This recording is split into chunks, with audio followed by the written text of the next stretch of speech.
It started with a flash in the sky, a bright blue streak that cut through the night like a comet. Only it wasn't a comet. It wasn't anything I could recognize, and it certainly wasn't anything from Earth. I've always been skeptical of UFOs and aliens, mostly dismissing them as myths or exaggerations. But that night, everything changed. I'll never forget it. I was out on the back porch of my cabin, just off the grid in the mountains, near the edges of the national forest. The stars were usually incredible up there, like something out of a dream. No city lights, no distractions. It was quiet, peaceful. I'd spent a lot of nights like this, sitting alone, just thinking. But that night something felt off. I noticed the flash first. It was bright, almost blinding, but it didn't hurt my eyes. It was almost as though it didn't belong in our atmosphere. I froze for a moment, heart pounding, watching as the light streaked across the sky, heading toward the forest. It disappeared over the tree line, but the silence that followed was unnerving.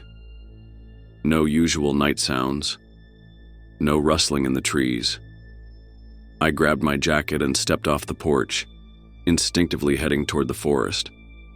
My breath was coming faster now, though I couldn't explain why. Curiosity? Fear? Both? I wasn't thinking clearly. My feet carried me deeper into the woods, the dark trees casting long shadows across my path. The night was cold, and the air had that strange static buzz you feel before a storm, though the sky above was clear. Then I heard it. A hum. Low at first, almost imperceptible, like the background noise of a distant engine, but as I continued walking, the sound grew louder. It felt like it was vibrating through my bones. I stopped when I reached the edge of a small clearing, hidden by a thick cluster of pines. Through the gaps in the trees, I saw it, a soft, pulsing blue glow. It illuminated the entire area with an eerie, gentle light. The glow wasn't harsh or glaring, but it wasn't natural either. My heart thudded in my chest as I crouched behind a tree, pressing myself against the bark, trying to stay as silent as possible. The glow was coming from something just ahead. I couldn't see it clearly, but I could feel it. Something unnatural, something alive. My pulse raced as the hum grew louder. Then they appeared. 3 figures emerged from the glowing light, gliding through the air with a grace that made no sense. They didn't walk. They floated, their feet never touching the ground. I couldn't make out their faces, only vague shapes wrapped in flowing, silvery fabric. The light from the ship reflected off them, creating a shimmering halo around their forms. I held my breath, not daring to make a sound.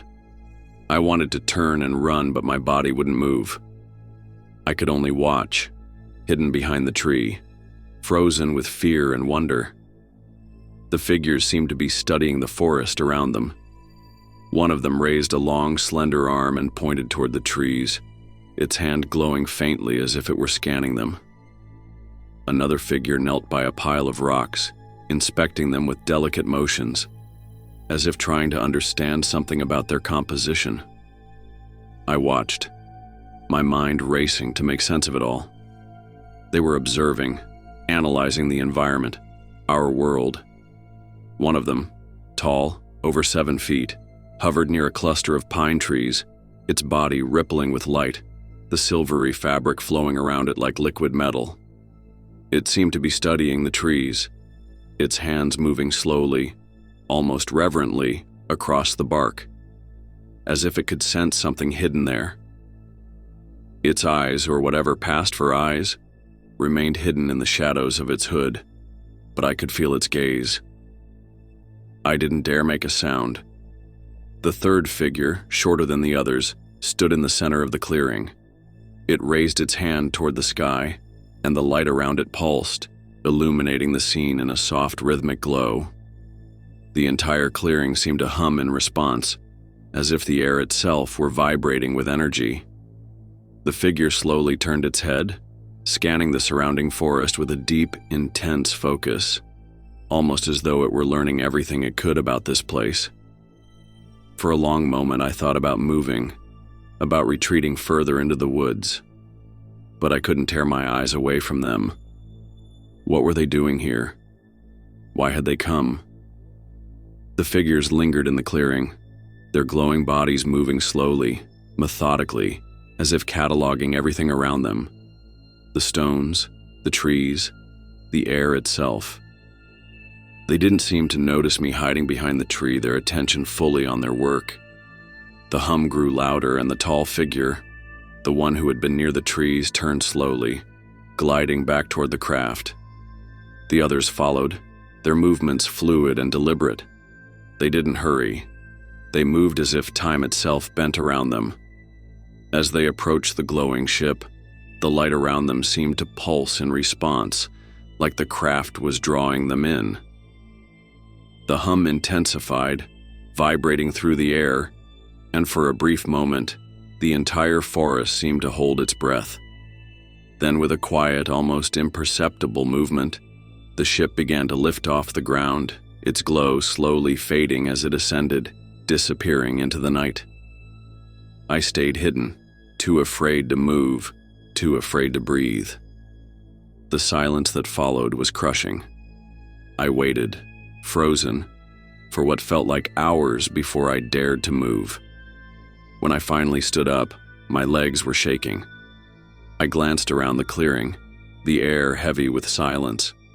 The only trace of what had happened was the faint fading glow still lingering in the air, like an echo of their presence. I returned to the cabin, my mind reeling. I couldn't fully understand what I had witnessed. It felt unreal, yet I knew it had happened. They hadn't contacted me. They hadn't spoken. But I had seen them, and I had watched them study our world. The unknown had revealed itself, but not to me, not directly. I wasn't sure if that made it better or worse. The stars still shine brightly above me every time I look up. I wonder if they're out there, waiting, watching. Maybe one day they'll return. Or maybe they've already found others who are ready to understand. Whatever the truth is, I know this: we are not alone.